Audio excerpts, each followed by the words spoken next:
La Regione Veneto ha approvato un progetto presentato da Cescot, Veneto Esercenti e Università di Ingegneria di Padova e Ca' Foscari di Venezia dal titolo Smart Tourism Location.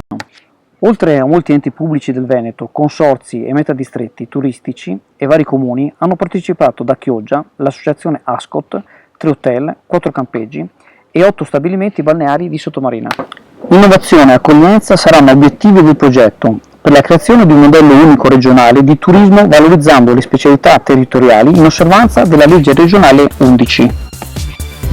Formazione, consulenza, investimenti tecnologici, seminari focus, action research, borse ricerca e viaggi di studio gratuiti saranno obiettivi del progetto.